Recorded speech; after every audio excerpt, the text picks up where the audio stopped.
Miren cuánto dura este video. Ya ven lo que pasa cuando hablo de un Uchiha. Itachi es uno de los personajes más influyentes de todo el manga. Hasta después de muerto es influyente. No, perdón. Después de muerto es aún más influyente. Pero bueno, la verdad es que Itachi es un personajazo. Es objetivamente de los mejores personajes de todo el manga. ¿Qué les puedo decir? Eso sí, creo que Kishi exageró un poquito con Itachi, al punto de que siento que a veces se dibuja solo. Bueno, vamos a hablar hoy del verdadero mangaka de esta historia. ¿Qué tal, chicos? Idai, y vamos a hablar de Itachi.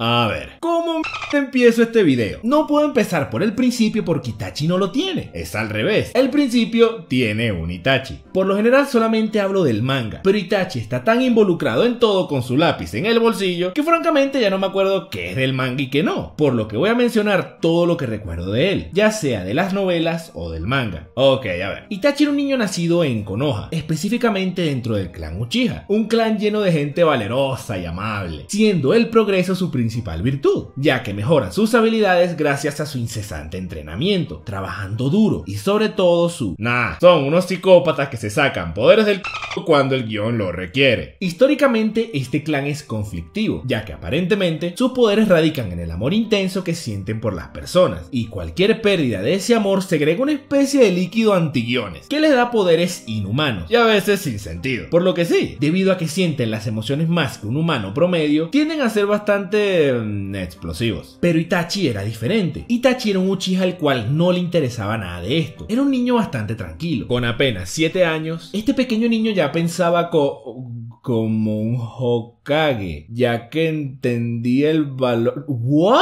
Desde que era niño pensaba como Hokage. No, lógico, a mí me parece lógico. ¿Cómo puede tener evolución un personaje que a esa edad, que ni siquiera sabe bañarse o limpiarse el trasero solo, ya pensaba como Hokage? ¿Cómo puede tener evolución? Pues créanlo o no, este no es ni de cerca el límite que tiene Itachi. Más bien, apenas está empezando, literalmente. Antes de seguir, debo explicarles un punto de vista que tengo de Itachi. Verán, yo considero a Itachi uno de los mejores personajes secundarios que he visto. La prueba está en uno de los primeros videos que hice, pero es innegable que el autor le echa flores cada vez que puede. Ciertamente muchas de sus cualidades están bien fundamentadas en el manga, pero en muchísimas veces se nota claramente cuando el autor decide inflarlo para que parezca un personaje completamente inalcanzable. Es decir, de la nada, cada vez que Itachi aparece, siempre hace algo fuera de fundamento y trasfondo, solo para que parezca que Itachi es infinitamente superior a cualquiera. Y esto no es más que un deseo de Kishimoto de o reflejarse él mismo en este personaje o de hacer a Sasuke aún más grande, ya que tuvo un modelo a seguir imposible de vencer, pero luego en el manga hace ver como si lo hubiese superado. Es decir, Itachi se dibuja él solo. De ahí nace esto. Si quiere hacer algo Itachi, simplemente lo hace. Saca su lapicero y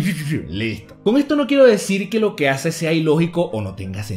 No, para nada. A lo que me refiero es que muchas cosas que hace salen de la nada, y claramente es para que el lector diga: no, Itachi, eres un crack. Tranquilos, tengo muchas bases para decir esto, y las diré a lo largo de este video. Y esto de pensar como Hokage es la primera. Es decir, a este punto casi no sabíamos nada de Itachi. No vimos cómo era su infancia, qué hacía, cómo interactuaba. Lo primero que nos lanzan aleatoriamente es que Itachi pensaba como Hokage a los 7 años. ¿Era necesario saber esto para el desarrollo de su infancia? No, pero hace que Itachi se vea aún más pro. Porque sí, porque él tiene el lapicero en el bolsillo y los demás no tienen ni un crayón usado. Pero bueno, sigamos. La cuestión es que Itachi era alguien tranquilo pero muy empático. Le dolía ver a la gente sufrir y se preocupaba por los demás. Lo que empeoró todo es que estuvo expuesto desde pequeño a las desgracias de la guerra. Vio incontables muertes y eso le hizo apreciar la paz, por lo que a partir de aquí su misión era evitar el conflicto. Llegó un punto en donde estaba sobrecargado de emociones, porque podrá ser Itachi pero no deja de ser un Uchiha, por lo que al no saber cómo lidiar con tanto, decide quitarse la vida, hasta que se entera que va a tener un hermanito, un pequeño niño llamado Sasuke. De hecho, Itachi visita a sus padres en el hospital y ve como su padre le dice: oh Sasuke, te criaremos para que seas un gran hombre. Tranquilos, que lo hicieron perfecto. Ay, esto es Uchiha. A partir de este punto, su pequeño hermanito pasa a ser el mundo de Itachi, ya que él es literalmente la razón por la que él aún se encuentra con vida. Eso sí, hay algo muy importante que mencionar acá, que supongo que a este punto es obvio, pero bueno, Itachi es un genio. Es probablemente uno de los ninjas con más talento de la historia. Se graduó de la academia a los 7 y fue líder Anbu a los 13. ¿Se imaginan ser militares experimentados y recibir órdenes de un prepuberto? Sientan la ira del lapicero. El talento de Itachi era incomparable. El único de su generación y tal vez de toda la historia moderna de Konoha que pueda acercársele es su mejor amigo, Shisui. Un Uchiha que a mi parecer fue un personajazo increíble, que fue tal vez la peor víctima de uno de los sucesos más importantes del manga, la masacre Uchiha. Verán, desde la formación de la villa, los Uchihas eran temidos no solo por sus poderes oculares, sino por su explosividad emocional. El segundo Hokage, Tobidai, siempre pensó que los Uchihas serían un problema para la prosperidad de la villa, y francamente tenía razón. Analícenlo. Un clan altamente emocional, cuyos máximos poderes son obtenidos matándose entre ellos. ¿Están locos? Lo racional es sacar a estos psicópatas de aquí lo antes posible, pero para mantener el orden general, simplemente les asignó el estar a cargo de la policía. De esa forma, podía tenerlos bajo control y vigilarlos sin que ellos se percatasen. No digo que sea el plan más brillante, pero sí que fue decente. Así que muy bien por mi hermano, hijo de otro fulano, muy bien. Pero todo se fue a la unos años después. Resulta que bajo el mandato de Hiruzen, el Kyuubi atacó la aldea destruyendo gran parte de su infraestructura y asesinando a un montón de personas. El Kyuubi no haría algo así a menos que estuviese bajo el control de alguien, un alguien muy poderoso, pero sobre todo misterioso. El que el Kyuubi haya sido controlado por un Sharingan causaba un gran malestar en la aldea, ya que muchos, incluyendo los altos mandos de Konoha, pensaban que había sido causa de un Uchiha de la aldea, por lo que decidieron aumentarle la vigilancia a ellos aún más. Grave error. Los Uchihas se sentían aprisionados, inculpados y juzgados. En vez de resolver la situación mediante el diálogo o una democracia, decidieron hacer algo lógico y pacífico: un golpe de estado. Porque claro, ¿para qué defender un legado y la integridad de un clan completo si podemos transformarnos en emo vengadores y disfrutar asesinándolos a todos? ¿Verdad que sí? La ira y la indignación de sentirse inculpados consumía a los líderes Uchiha, por lo que realmente no había una marcha atrás. Y ahí es donde entran Shisui e Itachi. Ambos actuaban como doble agentes para intentar solventar las cosas de manera pacífica y evitar una guerra civil. Sin embargo, Itachi no lo tenía tan claro, ya que no sabía muy bien cómo lidiar con toda la situación, en especial con su hermanito pequeño. Cosa extraña para una persona que pensaba como Hokage cuando tenía 7 años, pero bueno. En cambio, Shisui sí. Shisui entendía que la clave era persuadir a los líderes y que entendiesen que una guerra civil no solo destruiría la villa, sino que aplastaría la integridad y la reputación de los Uchiha. Realmente no había ganador. Shisui fue clave en el desarrollo de Itachi, ya que a través de él fue que entendió lo que realmente significaba una aldea, lo que de verdad tenía valor en este mundo ninja, las cuales eran las futuras generaciones. En otras palabras, la voluntad de fuego. Esta voluntad de fuego fue lo que impulsó a Shisui a tomar una decisión muy drástica para salvar la aldea. Decidió abandonar su orgullo y su honor utilizando el Koto Amatsukami, el genjutsu más poderoso conocido en el manga de largo, el cual permite manipular por completo a una persona sin que éste se diese cuenta, el cual quería aplicarlo en el líder del clan Uchiha, Fugaku, que era el padre de Itachi. Este es un jutsu capaz de literalmente controlar el mundo si lo usas de manera correcta. Tal poder tiene muchísimos riesgos, y no me refiero a los riesgos físicos que pueda presentar el usuario, como quedarse ciego o lo que sea. Me refiero a que algo tan poderoso va a ser buscado por aquellos que anhelan más poder, como Danzo. Danzo era uno de los líderes de la villa. Debido a que siempre estuvo a la sombra de Hiruzen, este anhelaba poder a toda costa, sin importar las consecuencias. Él no estaba de acuerdo con manipular al líder de los Uchiha, primero porque consideraba que era un desperdicio utilizar este jutsu para esto, ya que podía tener unos usos aún más globales como controlar a un país entero, especialmente considerando que para volver a usar este jutsu había que esperar unos 10 años. Segundo, él quería ver al clan Uchiha aniquilado, ya que eran los únicos aparte de Hiruzen que en teoría podrían detener su tiranía en la villa. Así que luego de que Hiruzen decidiera darle la misión a Shisui, este va y le arranca los ojos para que no logre cumplir su misión. Se preguntarán, si Shisui era la única persona a la cual en su tiempo le hacía sombra a Itachi, ¿cómo es posible que este viejo tuerto lograra sorprenderlo? Pues sencillo, haciendo lo que todo personaje debería hacer en este manga. Simplemente se implantó unos cuantos ojitos mágicos y unos injertos de la piel de Hashirama, que por algún motivo sus células son todo lo que se necesita para explicar cualquier cosa en este manga. Cuando Shisui pensó haberlo neutralizado, este utiliza una cosa llamada Izanagi, un jutsu cuya procedencia viene de la parte roja posterior de Haimiko, arrancándole un ojo con éxito. Mientras todo esto ocurría, Itachi se encontraba en una misión y al llegar, Shisui lo va a buscar y le cuenta que Danzo le quitó un ojo y que eventualmente irá por el otro. Este le cuenta que Danzo lo tomó, ya que quiere ver cómo el clan Uchiha es masacrado. Como verán, al igual que el enmascarado del destino, Danzo es otro hijo de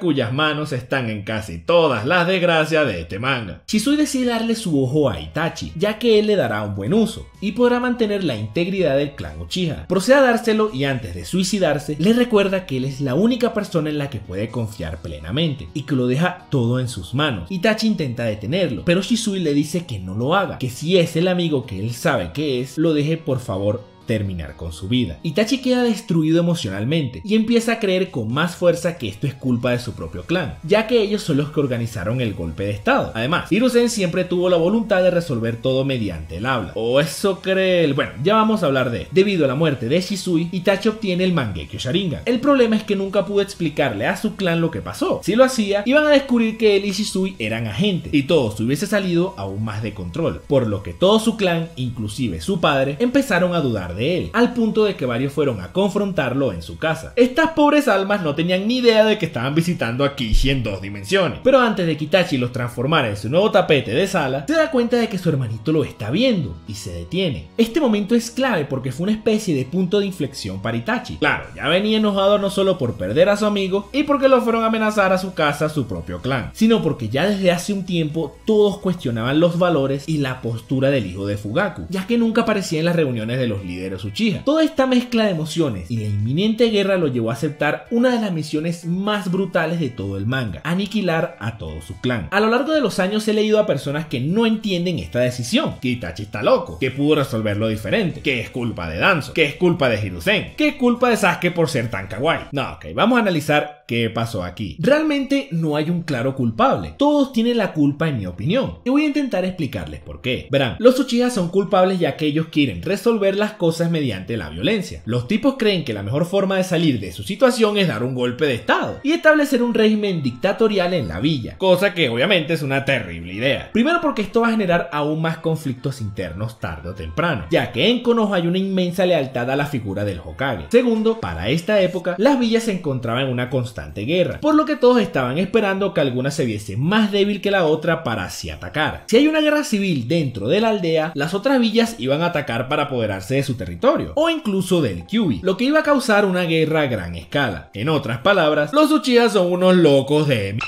Segundo, los altos mandos, incluyendo a Hiruzen, son igual de culpables. Que el Kyuubi haya atacado la aldea bajo la manipulación de un Sharingan claramente es algo preocupante, pero esta gente llevaron las cosas muy pero muy mal. Tobirama siempre le explicó a Saru los explosivos que podían ser los Uchiha, por eso les asignó a la policía. ¿Qué hicieron luego del ataque del Kyuubi? Movieron la policía a una esquina de Konoha, donde podían tenerlos bajo control. Si los Uchiha eran encargados de la seguridad, ¿de qué forma lógica le explicas a ellos los motivos de tenerlos en una esquina, donde su trabajo policial es lo más ineficiente posible? Obviamente se van a sentir acorralados. Además, Hiruzen se la pasaba diciendo que quería resolver las cosas mediante la paz y bla bla bla. ¿Pero qué hizo para esto? Nada. Su brillante idea fue espiarlos. ¿Por qué no fue a hablar directamente con Fugaku, por ejemplo? Hablaba mucho de la paz, pero no hacía nada para resolver esta situación. De paso, tenía cero control de sus subordinados, empezando por Danzo, que hacía lo que le daba la gana sin oposición. Sí, Hiruzen fue un pésimo Hokage, por lo que ambos lados son igual de culpables. Ahora, ¿qué tiene que ver esto con Itachi? Muchísimo. Vamos a ponernos en su posición. Tienes dos bandos, el clan que tanto amas y la villa que también amas. Uno quiere hacer un golpe de estado dictatorial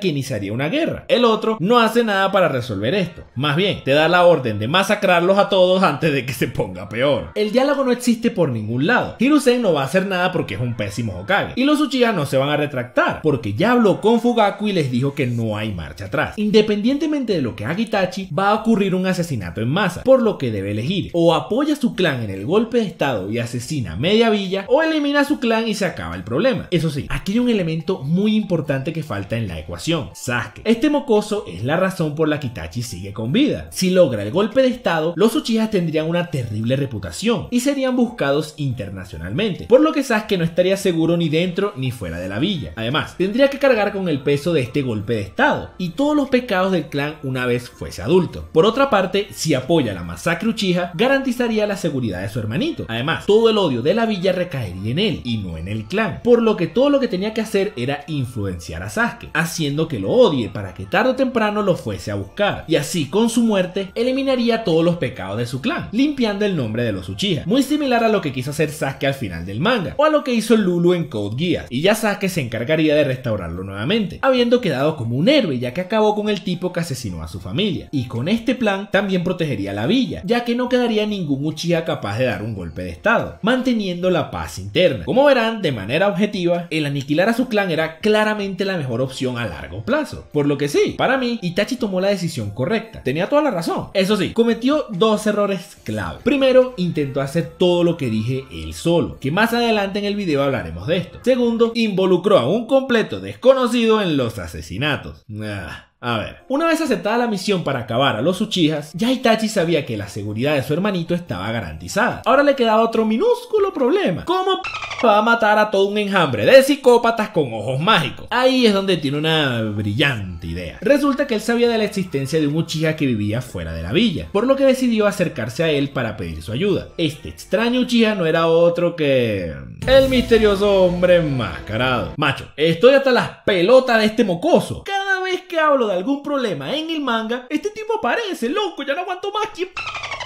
Curiosamente, esto era justo lo que pensaba Itachi. Tenía muchas dudas de realmente quién era él, pero a este punto no le importaba si era Madara, si era Obito o si era Dora la exploradora. Lo importante es que este tipo tenía las habilidades necesarias para ayudarlo en la misión. La clave del éxito era que este man no supiese la verdad de todo, es decir, que no supiese que Itachi lo hacía por el bien de la aldea, cosa cuestionable por parte de Itachi, porque le dice que no toque a Sasuke, lo que revela que hay más en su plan de lo que aparenta. Además, este tipo no solo atraviesa paredes y se teletransporta atravesando dimensiones, también tiene un aloe vera espía que es casi omnipresente. ¿En qué universo paralelo Itachi pensaba que este tipo no sabía todo? ¿O que no sería capaz de saberlo todo? Ahí está el otro fallo de Itachi. Pero bueno, a ese punto realmente tenía muy pocas opciones. La masacre empieza, pero realmente no hay mucho que relatar. Solo es sangre por aquí, sangre por allá, muerte por aquí, muerte por allá, la novia de Itachi aquí, la novia... ¡Eh! ¡Cierto! Esta escena me pareció espectacular porque Itachi tenía un interés amoroso cuando era niño, una niña del clan Uchiha. Esta niña nunca salió en el manga, pero era interesante saber que Itachi sí tuvo una conexión aparte de la sangre y de su hermanito. En el anime, ella se consigue con Tobi y trata de atacarlo. Ella realmente era habilidosa para su edad, ya que tenía un Sharingan de 3 aspas. Para su pesar, este tipo es uno de los Uchihas más poderosos de la historia, por lo que la elimina en un segundo. Eso sí, antes de su final, ella recuerda a Itachi y en su mente pide a gritos que la salve. ¡Wow! Si tan solo supiera. Sin embargo, en la novela, Itachi la pone en un genjutsu donde ella está viviendo feliz con él para siempre, para luego acabar con su vida. Diablos, men. Qué vidita la que llevaba Itachi, ¿no? Y eso no fue lo peor. Cuando llega a su casa, él pensaba que tendría un enfrentamiento complicado con su padre, ya que él también tiene un Mangekyo. Para su sorpresa, sus dos padres lo estaban esperando sentados en el medio de la habitación. Itachi en shock escucha a su padre, que le dice que él sería incapaz de luchar con su propio hijo, por lo que ambos aceptan su destino. De hecho, su madre le dice que entiende lo que está haciendo. Fugaku le pide que le prometa algo antes de que Itachi acabara con ellos. Le pide que por favor cuide mucho a Sasuke. Itachi empieza a llorar, pero su padre le dice que no tema, que sea fuerte, ya que este es el camino que escogió y que el sufrimiento de ellos, a diferencia del de Itachi, terminará en un instante. Además, le dice que a pesar de que pensaba muy diferente, él realmente se siente muy orgulloso de su hijo y que lo considera un buen chico. Esto termina de quebrar a Itachi emocionalmente, pero sabiendo que esta era la única salida para salvar a la villa y proteger a su hermanito, termina el trabajo. Itachi no tenía tiempo de reponerse emocionalmente, ya que Sasuke había llegado al sitio de la matanza, por lo que procede a aplicarle un genjutsu, de modo que quedara traumado y lleno de ira por su hermano, para así poder llevar a cabo lo que expliqué anteriormente. Sin embargo, cuando ya se iba, ve como Sasuke saca fuerzas para confrontarlo. Viendo esta escena, Itachi no puede contenerse más, por lo que terminó llorando al frente de Sasuke. Este, que estaba tan desgastado por el genjutsu, termina desmayado. Toda esta increíble y perturbadora secuencia desde el punto de Itachi debió haber sido un verdadero infierno, pero sabía que el sacrificar su vida y su alma era lo correcto para así salvar a su hermanito y a su querida aldea. Pero bueno, aunque todo esto suena como un final trágico, este no es el final de Itachi, ya que la resolución clave de su plan, es decir, que Sasuke crezca y lo elimine, aún no se llevaba a cabo. Luego de dejarle claro a Danzo y a los demás quién es el que manda y que ni se les ocurra ponerle un dedo encima a Sasuke, este procede a unirse a Akatsuki. Verán, cuando le pidió ayuda al de la máscara con cabello fabuloso, estos hicieron un trato. Itachi se uniría a su organización y este no le pondría un dedo encima a Sasuke. Además, siendo miembro de Akatsuki, podía mantener a la villa vigilada y, por supuesto, asegurarse que estuviesen cumpliendo su palabra de cuidar a Sasuke. Llega a este grupo y en el anime le asignan un compañero llamado Yuzo, el antiguo dueño de la Kubi Kiribocho, la espada que usaba Zabuza. Luego de diferentes misiones, este termina perdiendo la vida, y es ahí cuando le asignan al Tiburón Sin. A este punto, Itachi era buscado internacionalmente por los actos cometidos contra los Uchiha. Además, su acto era una completa locura hasta para los estándares del mundo ninja, así que ya era cultura general saber que este clan fue eliminado por él. Su nuevo compañero, Kisame, se lo hace saber apenas se encuentran, diciéndole a Itachi que los dos son una basura, ya que asesinan a su propia sangre. Itachi, entendiendo la situación, es decir, que estaría muy buen tiempo con este pescadito, le deja muy en claro quién es el que tiene el lapicero en este cuento. Sin tener la más mínima idea de quién era Tiburón Sin, procede a decirle que todo lo que él decía estaba equivocado. Rápidamente le da una lección de vida y le devuelve una metáfora espectacular que utilizó Kisame en menos de 2 segundos. Curiosamente, aunque no tenía idea de quién era Kisame, tenía toda la razón. Logró descifrar a Kisame prácticamente sin verlo. Itachi, señores. De hecho, es a partir de aquí donde Itachi pasa a ser de aquel Uchiha que lo sacrificó todo a ser el mangaka de esta historia. Ya van a ver por qué. Luego de que capturaran al Jinchuriki de Son Goku, Itachi le dice a Kisame para ir a Konoha, con la excusa de capturar a Naruto. En realidad, iba a verificar que se estuviese cumpliendo su convenio, es decir, que su hermanito estuviese intacto. No muchos lo recuerdan, pero la seguridad de Konoha es en teoría bastante alta. Muchos se quedan con los dos vigilantes estos que lo único que hacen es dormir, pero la realidad es que hay una barrera las 24 horas del día cubriendo la aldea. Solo hay dos formas de ingresar sin ser detectado: o lanzas un cadáver por los aires y te invocas dentro de la aldea like a boss, o te sabes cuáles son las claves y todo lo demás de la aldea, cosa que siempre me llamó la atención, que por ahí hay un teclado o algo así para meter claves, es decir, es literalmente una barrera de chakra o algo así, donde mete la clave o lo que sea. Bueno, el punto es que Itachi sabía todos los accesos de la villa, nunca fueron cambiados justamente para demostrar el convenio que tenía Hiruzen con Itachi. Luego de tomarse un cafecito con leche en una de las tiendas de Konoha, se encuentra con el pulmones sanos y...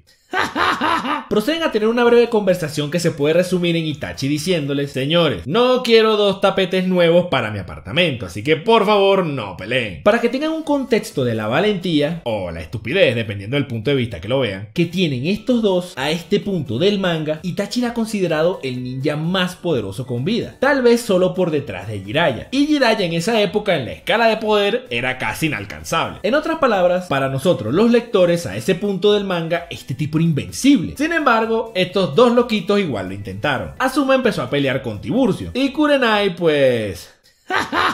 ay, nunca me canso de esto. Antes de que las cosas se empeoraran, llega Kakashi. Tienen una breve conversación, pero Itachi decide que se quiere ir a tomar otro cafecito y en menos de 1 segundo, solo con la vista, manda al hospital al tipo más talentoso y temido de la villa. Hasta Asuma dice algo como: man, ¿qué pasó? Terminaste tu frase y caíste al suelo. Itachi, señores, Itachi. Lamentándolo mucho, el medio Uchiha sabía cosas que no debía gracias a que habló con su majestad Jiraiya, por lo que Itachi le dice a Kisame que lo capture. Justo ahí aparece Gai para salvar el día. Itachi, como es el mangaka de esta historia, está más que claro de lo que puede hacer este Sejon Saiyajin. Ya a este punto sabíamos de la existencia de las puertas, pero debido a la escala de poder en esa época, era muy difícil imaginarse que Gai sería hasta capaz de doblar el mismísimo espacio-tiempo, por lo que sabiendo lo que él escribiría más adelante, deciden retirarse y evitar problemas con Son Gai. Naruto se encontraba con su maestra Jiraiya. Para solucionarlo, le mandaron una stripper a él, y ellos aprovecharon de verse con Naruto. No tan casualmente aparece Sasuke. Itachi aprovecha de humillarlo una vez más para que el mensaje de que lo debe derrotar quedase reforzado. Cuando supuestamente están a punto de llevarse a Naruto, aparece su majestad. Jiraiya procede a aplicarle uno de los jutsus más cuestionables pero potentes del manga, invocando el estómago de un sapo. Para lo que sabíamos del manga, no había forma de que estos tipos escapasen, pero es ahí donde Itachi se mete las manos a los bolsillos y procede a dibujar en la pared un fuego negro misterioso, el cual conoceríamos como Amaterasu, escapando así de Jiraiya. Miren, para la escala de poder de la época, donde todos usaban kunais y técnicas de rango B, el ser capaz de quemar algo solo con la vista y que este fuego sea tan caliente como el sol era realmente algo muy pero muy exagerado. Una pena no ver más de las habilidades de Itachi en la primera parte del manga. Hubiese sido divertido ver a este tipo combatir con sus poderes dibujados mientras sus enemigos le lanzaban shuriken, pero bueno, no sabemos más nada de él hasta Shippuden. Él sabía que Sasuke lo estaba buscando, por lo que decidió esperarlo en un sitio que ambos conocían, una guarida utilizada por los Uchiha. Eso sí, no sin antes hacer el primer paso a uno de los actos más mangakas de esta historia. Resulta que se encuentra con Naruto a solas, cosa impresionante ya que había toda clase de ninjas sensores con él y nadie ni sospechó. Pero bueno, tiene una conversación que se resume en Itachi preguntándole a Naruto por qué está tan obsesionado con Sasuke. Naruto le responde que qué clase de pregunta es esa, que acaso no se da cuenta de lo emo y tonificado que está su cuerpo. Itachi procede a decirle que qué haría para detener a Sasuke en tal caso de que atacase la aldea. Naruto le dice que no lo mataría, ya que él sí considera a Sasuke como un hermano. Itachi, feliz de su respuesta, decide entregarle un poder a Naruto, sin explicarle qué o cómo usarlo. ¿Qué es este poder?, se preguntan. Pues la habilidad de tragarse un cuervo vivo. Hablando en serio, recuerdo que en esa época había mucho debate acerca de lo que era este poder. Todos pensábamos que sería la clave para combatir los genjutsu de Sasuke, una vez ambos se enfrentaran, ya que en esa época Naruto aún no era amigo de Kurama. Y bueno, estuvimos cerca. Nada más acertamos que Naruto estaba involucrado. Oh my god, no teníamos ni idea. Se encuentra con su hermanito y luego de decir unas cuantas tonterías acerca de Madara que ayudarían a Sasuke para que no tuviese dudas de creerle todo lo que le dirían más adelante, se asegura que este no dude en asesinarlo haciendo un acto psicópata que claramente trascendió el manga y se transformó en cultura. En esa fumada verde le dice que lo que desea es obtener sus ojos para así conseguir el Mangekyo eterno y bla bla bla, cosas de Uchiha. Tiene una pelea interesante marcada por el hecho de que Itachi supuestamente estaba enfermo. Aparentemente sí lo estaba, y las medicinas que consumía era solamente para poder vivir lo suficiente. Eso sí, eso no influyó en la victoria de Sasuke. Obviamente se dejó ganar. Itachi transformaba a Sasuke en, no sé, yo no diría un tapete. Yo creo que lo convierte en un candelabro o una leña de chimenea. Pero bueno, luego de que Itachi usara el fuego negro ese que a principio del manga estaba cochinamente OP y que ahora se neutraliza quitándose la ropa, Sasuke procede a hacer una de las técnicas más sin sentido, situacionales y francamente inútiles de todo el manga para supuestamente vencer a Itachi. Y ahí es donde todo se pone interesante. Itachi revela una cosa llamada Susanoo, pero el de él tiene ¿cómo lo digo? Creo que Itachi se gastó toda la tinta que le quedaba en él. Su Susanoo está equipado con dos objetos muy peculiares: el espejo de Yata, el cual según su descripción es un escudo espiritual perfecto que bloquea todos los ataques, y la espada de Totsuka, que al hacer contacto inmediatamente te sella en un recipiente donde no vas a salir más nunca. Ok, ¿de dónde sacó Itachi estas cosas? Se dice que estos objetos son cosas espirituales, no son algo tangible que puedas comprar en una tienda. Además, jamás habíamos escuchado de ellas, y de repente no solo existen sino que las tiene, que también se las dibujó o que de paso, como las, abro comillas, equipa al Susanoo, cierro comillas, espiritualmente las transfirió al Susanoo. ¿What? ¿Itachi cree que esto es un RPG o qué? Que consigues algo 20 veces más grande que tú, pero las guardas en el inventario y luego se le equipa a su mascota. ¿What? Aquí hay otro claro ejemplo de que Itachi se dibuja solo. No digo que no tenga sentido, lo que digo es que de la nada, sin trasfondo ni nada, se inventó estas cosas completamente exageradas solo porque sí, porque es Itachi y él tiene un mongol número 2. Hasta Orochimaru se da cuenta que se dibuja solo porque le dice: Itachi, no puede ser, ¿cómo conseguiste esa espada? La he buscado toda mi vida, es perfecta para pelar mis papas. Que por cierto, el gastarle todo el chakra a Sasuke para que Orochimaru saliera era parte de su plan, y obviamente podía lidiar con él ya que tiene una espada que todo le sabe a... En teoría, Itachi es prácticamente invencible con estas cosas, pero no voy a entrar en detalle con esto porque ya de por sí el video dura como 3 horas y no quiero que dure 6. Le dedicaré un video exclusivo a las cosas fantasmas de Itachi, seguro. Pero bueno, Sasuke mancha sus pantalones porque se da cuenta que necesita un borrador y un contrato con la Shonen Jump para intentar borrar a Itachi de su vista. Para su sorpresa, Itachi no venía a hacerle daño, vino a despedirse de él con su clásico toque en la frente y cae desplomado. Esta escena es una de las más simbólicas del manga porque se materializa todo por lo que luchó Itachi. Además, se puede ver claramente que Itachi muere feliz, ya que sintió que logró su objetivo. Esa cara de felicidad a punto de morir no tiene precio, por lo que a pesar de haber tomado decisiones tan drásticas de sacrificar su vida y su alma, Itachi pudo morir con una sonrisa en el rostro, ya que pudo ayudar a su preciado hermanito y guiarlo por el camino correcto, la restauración del clan Uchiha.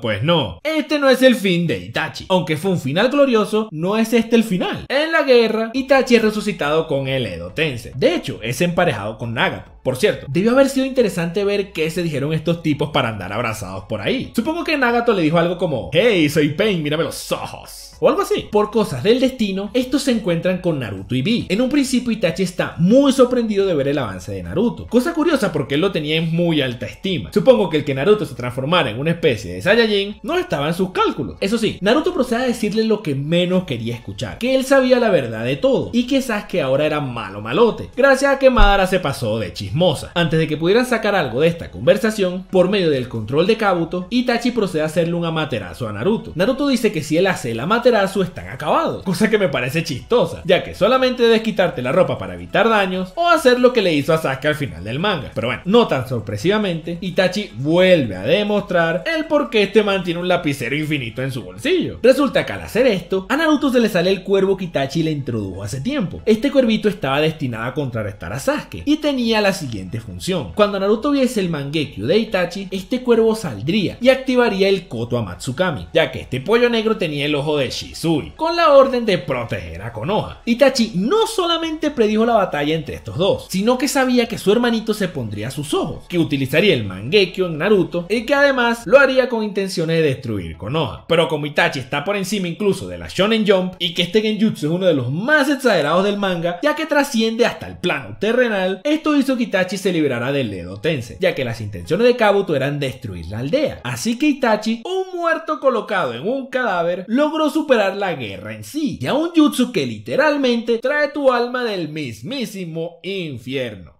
¿Qué quieren que les diga? Miren, si había alguien capaz de burlarse de todos nosotros y de todas las teorías locas para descifrar ese cuervo que tenía Naruto, ese era Itachi. ¿Y quieren saber algo? El autodibujo de Itachi todavía no termina, más bien, ahora es que viene lo bueno. Luego de esto, procede a darle al prota todo lo que iba a necesitar para salvar este manga. Le dice que él confía en él y que no se equivocó en su decisión. Baf, ¿qué tal? Debe sentirse genial que el mangaka de tu historia te diga que eres el amo, ¿verdad que sí? Kabuto toma el control de Nagato y este se pone serio. Que no adivinan qué va a pasar aquí. Por algún motivo, Naruto y Vi se comportan como unos completos simios. Naruto hace gala de otro guionazo de Kishimoto. Nagato lo sujeta y este rubio, sabiendo todas las habilidades de Pain, procede a hacer puras estupideces. Hasta él mismo dice algo como: "Oh my god, soy un retrasado". Pero esto tenía un motivo. Todo era para que Itachi resolviera los problemas, se viera infinitamente superior a los dos Jinchurikis con control perfecto y humillara al Edo Tensei una vez más, solamente usando su espadita del destino. ¿Era realmente necesario que Naruto se comportara de esta forma? No. El comportamiento de Naruto fue totalmente sin sentido. Sí, yo sé que a diferencia del modo Zenin, el modo Kyuubi le quema las neuronas a Naruto, pero macho, esto es indefendible. Esto fue otra clara evidencia de que Itachi se dibuja solo. Todo esto pasó para que él se viese como un dios. Y nuevamente, de la nada y sin motivos, solamente para que el lector diga: "Madre Itachi, ¿por qué eres tan guapo y perfecto?". Increíblemente, esto no termina aquí, ya que más adelante se hace el autodibujo perfecto. Es más, autodibujo le queda corto. Yo diría que se hizo una Mona Lisa. Resuelve la situación de Nagato y va ahora a detener al Edo Tensei, es decir, a derrotar a Kabuto. En el camino se encuentra su hermanito. Como todos saben, aquí en este manga nadie ignora a Sasuke. Todos cuando ven al Emo Vengador se emocionan de alguna forma, todos sin excepción. Pero Itachi le da completamente igual. Si no es porque Sasuke se pone intenso y lo sigue, Itachi hubiese seguido con su vida. ¿Qué tal? Es hasta el único personaje que es inmune a los encantos del Emo sensible. Se consigue con Kabuto y para su sorpresa, el Cuatro Ojos es infinitamente más poderoso de lo que se esperaba.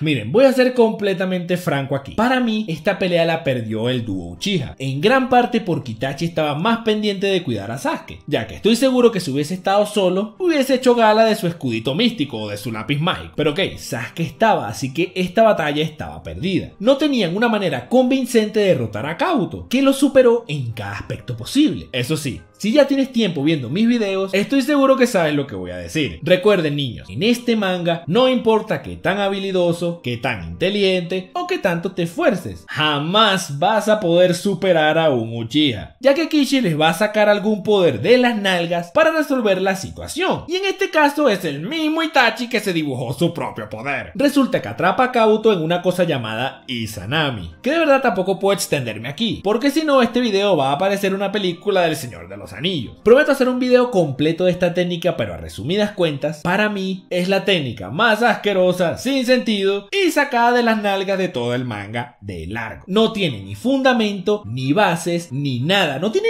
nada. Solamente es un poder raro e inventado que nada más se utiliza en esta ocasión en todo el manga. Más nunca lo vemos. Es más, nunca más la volvemos a escuchar. Todo esto porque simplemente no había una forma de vencer a Kabuto. Ah, pero Dai, ¿cómo se te ocurre, Dai? ¿Cómo se te pasa por la mente ver perder a un Uchiha? Es más, ¿cómo se te ocurre ver perder al mismísimo mangaka de esta historia? Lo lógico es rascarme el trasero y de ahí darle la victoria a Itachi porque sí. Ok, bueno. Utiliza el otro lado del lápiz para borrar a Kabuto de este manga y transformarlo en una monja. Luego de esto libera el Edo Tensei y se despide de Sasuke, diciéndole que lo ama y que es precioso y que no se preocupe, ya que seguirá dibujándolo hasta que se acabe el manga. Y fin, esa es la historia de Itachi.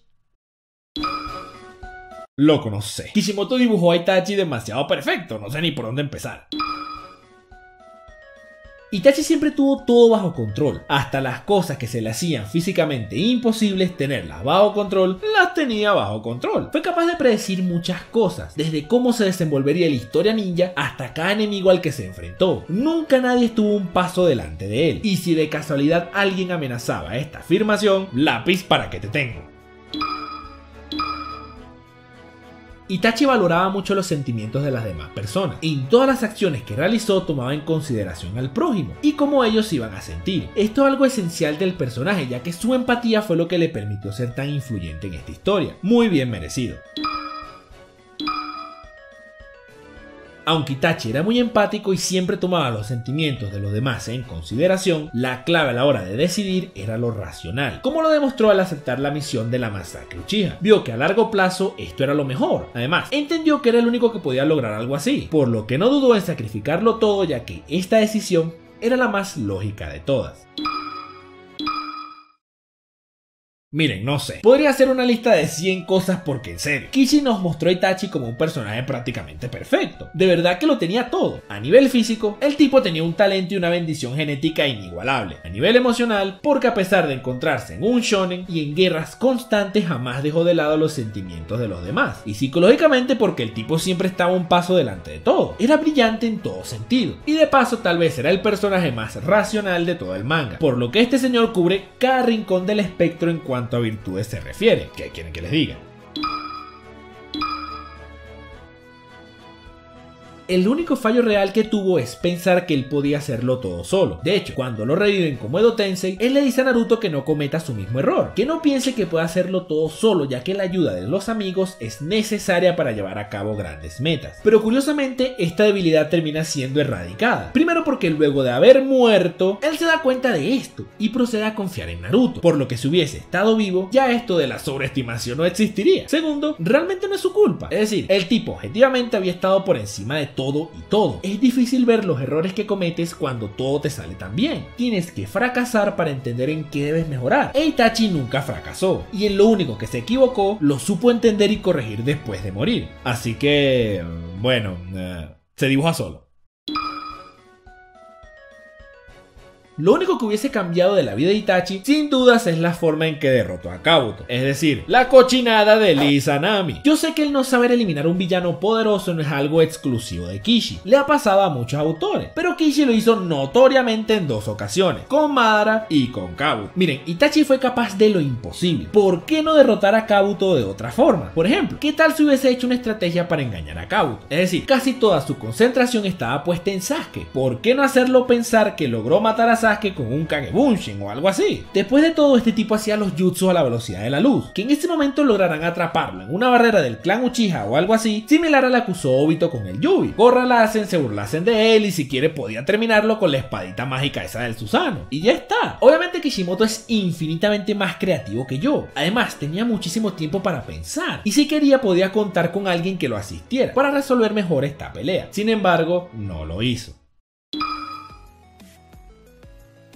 Francamente, a pesar de que tiene sus momentos exagerados y un favoritismo muy claro por el autor, Itachi es uno de los mejores personajes de este manga. Es difícil analizar si realmente tuvo una evolución, ya que desde pequeño mostraba unas cualidades inmensas en todo sentido. Se puede decir que sí evolucionó un poco, ya que cuando lo revivieron con el Edo Tensei, él entiende sus errores y trata de enmendarlos como puede, que en ese momento era acabando con la guerra y ayudando a su hermano a entender que a pesar de todo lo que hizo, realmente lo amaba, por lo que entendió que aunque todo le salga bien y sea capaz de ejecutar lo que desee, siempre es mejor contar con un amigo en tu vida, ya que las cosas realmente importantes se tienen que hacer en compañía y no en solitario. Pasó de ser un ninja que realizaba cualquier misión él solo sin pedir ayuda a una persona que no solo contaba con los demás, sino que confiaba en ellos y directamente le dejaba cosas a cargo, como hizo con Naruto en la guerra. Ahora, yo considero a Itachi uno de los mejores del manga no porque sea omnipotente, es por lo siguiente: es una persona muy racional y empática. En un manga donde muchas decisiones están basadas en las emociones, ya saben, todo esto de ser Hokage y etcétera, etcétera, Itachi lo analizaba todo y lo ponía en una balanza. Analizaba cuáles eran las ganancias y las pérdidas. Tomaba en consideración estos elementos en cada cosa que hacía, como lo demostró en la masacre Uchiha, donde vio que los beneficios superaban con creces a la desventaja. Y era empático no porque debe proteger a sus amigos o algo así, lo era porque consideraba a todos parte de la hoja. Evitaba el conflicto innecesario como lo demostró con Asuma o con Naruto. Alguien que tuviese tanta influencia, en especial empleando estas características en un manga donde las emociones lo rigen casi todo, considero que es algo brillante. En definitiva, Itachi es un grandísimo personaje que, más allá de la perfección que quiso retratar en él su autor, tiene muchísimo contenido, digno de toda la influencia que tuvo en esta fantástica historia. No te vayas todavía, mi Facebook revivió y basándome en sus comentarios de YouTube, a partir de ahora lo utilizaré para decidir cuál personaje será el siguiente en recibir su historia y evolución. Si quieres participar, sígueme en diagonal me dicen Dai o simplemente búscame en la barra. Igual el link siempre lo pongo al final de la descripción. Ahora sí, de vuelta a mi discurso final. Hey chicos, soy Dai. Si les gustó este video, porfa suscríbanse. Y si quieren, regálame un like. Eso me ayuda, muchísimo. Y ahora tengo un Twitter. Si quieren, síganme en @DaiTeDice o en Facebook diagonal me dicen Dai. Los links siempre los dejo al final de la descripción. Muchísimas gracias por su apoyo. De verdad, muchísimas gracias. Nos vemos hasta la próxima.